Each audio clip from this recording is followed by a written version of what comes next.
Cumprimento a todos com a graça de nosso Senhor Jesus. Este é o canal da Igreja Presbiteriana do Brasil, aqui na cidade de Garça, a Igreja Presbiteriana Verdade e Vida. Homossexualismo e cristianismo.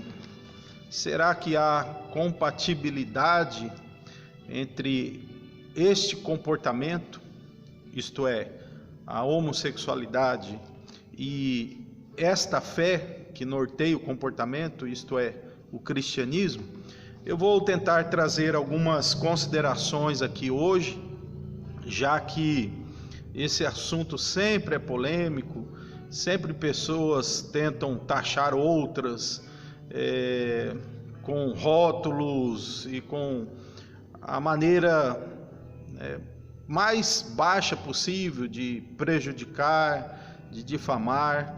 Então vamos tentar aqui tratar esse assunto no campo das ideias e tentar mostrar como a fé cristã está resolvida a respeito desse assunto e como podemos aí, digamos, conciliar pelo menos o discurso, a prática e a convivência na atual sociedade.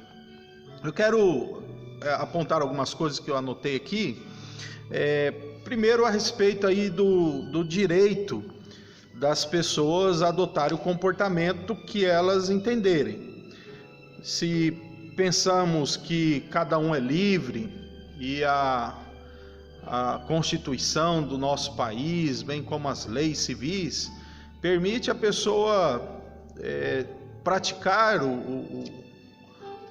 aquilo que chama-se de homoafetividade, homossexualismo, ou ter envolvimento homossexual, sem considerar isso crime. Então as pessoas elas têm a liberdade garantida de escolher o seu comportamento. No entanto, este direito que as pessoas têm de adotar um comportamento não tira o direito de outro discordar. Acredito que o que precisa ficar bem claro é que os cristãos, aqueles que seguem os princípios do Evangelho, segundo Jesus e os seus apóstolos, eles têm tanto o direito de discordar desta prática, como os que adotam essas práticas têm, segundo as suas perspectivas, o direito de adotá-las. Então estamos aqui diante daquilo que é o direito de ambos, Os cristãos têm direito garantido de discordar dessa prática. É lógico que o discordar não é odiar, não é maltratar, não é discriminar, mas é discordar da prática. Aí alguns pensam, mas na igreja vocês não vão receber pessoas que assim, isso é discriminação. Não. A igreja é uma instituição daqueles que são cristãos, portanto o que rege essa instituição é aquilo que eles confessam ser correspondente à fé cristã, aquilo que está no Evangelho, nas Escrituras. Então não pode acolher este comportamento. Então não é discriminação. Está muito bem claro para qualquer pessoa que, para ser membro de uma igreja, ele vai ter que seguir os parâmetros que essa igreja entende sobre o comportamento sexual. Então, se está claro, ela não precisa forçar a porta para entrar, Ela precisa entender que ela precisa mudar de comportamento. Ela, como indivíduo cidadão, está bem-vindo a participar do culto, a ouvir, a estar presente. Mas o fato dela adotar um comportamento reprovado por essa denominação, por igrejas cristãs, não muda. Ela precisa entender isso. O segundo aspecto é que as pessoas hoje precisam entender que, se a sociedade está aceitando essa prática, se a opinião popular, midiática, se as leis, enfim, se há um movimento de aceitação desta prática, isso não muda a opinião da igreja e da Bíblia, que essa prática é pecaminosa. Então, uma lei que permite um comportamento pecaminoso não o santifica. Os cristãos não podem, não têm o que fazer. Os cristãos não têm o que fazer porque nós temos uma escritura sagrada e inspirada por Deus que mostra que esse comportamento é pecaminoso. Então não precisa dizer, agora o Supremo resolveu isso ou tem lei para isso. Não faz diferença no que diz respeito às crenças e ao discurso da igreja. Então, uma lei ela não santifica um comportamento. Outro aspecto que eu gostaria de usar como uma comparação é o seguinte: o adultério.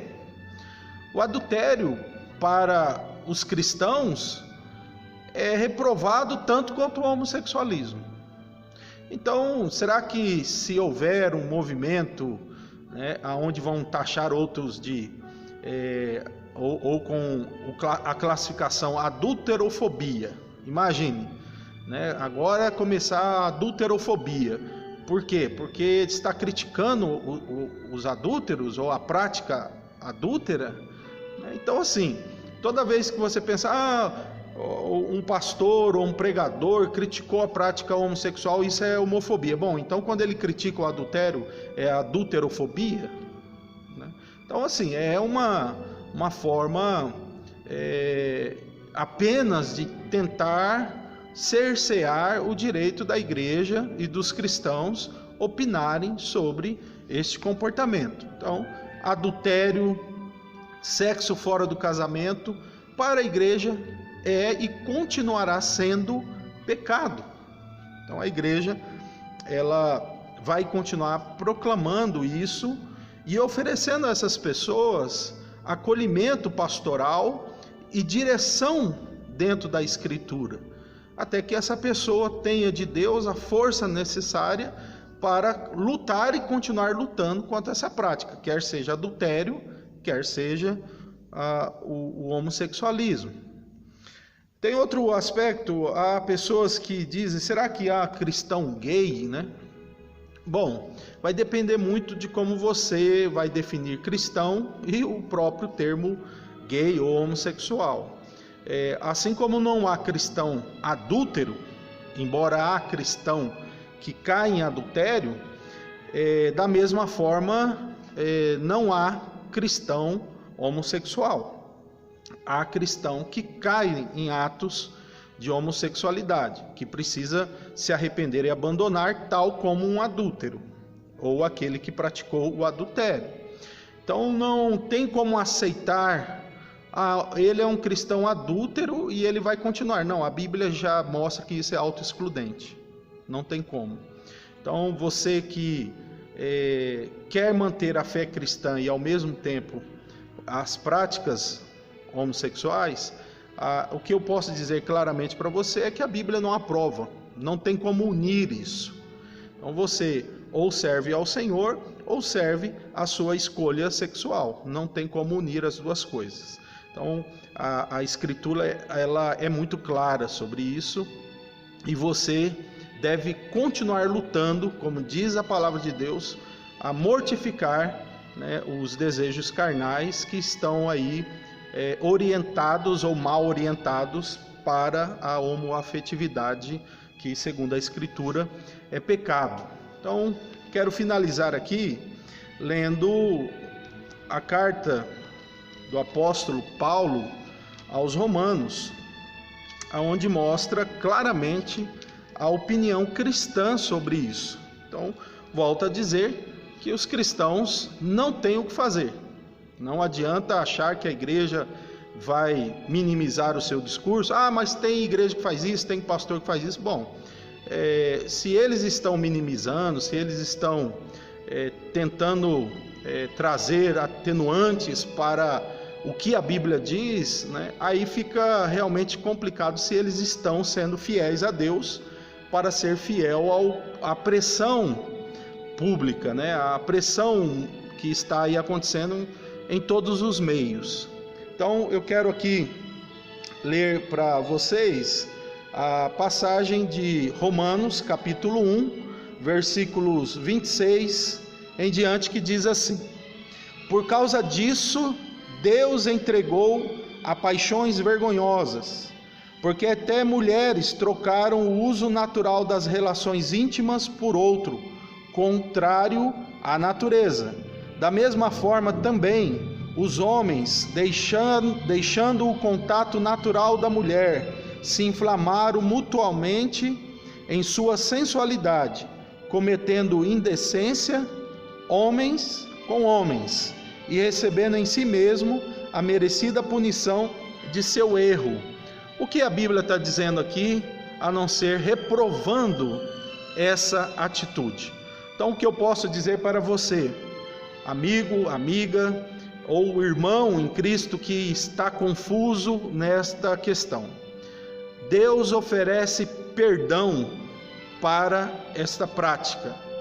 Deus oferece ajuda para aqueles que sofrem com esse tipo de pecado, mas Deus não aceita este comportamento.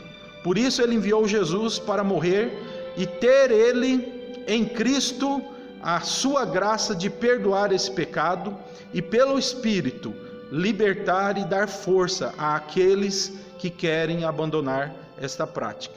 Não há como conciliar homossexualismo e cristianismo. Que Deus te abençoe, que Deus te fortaleça em Cristo Jesus.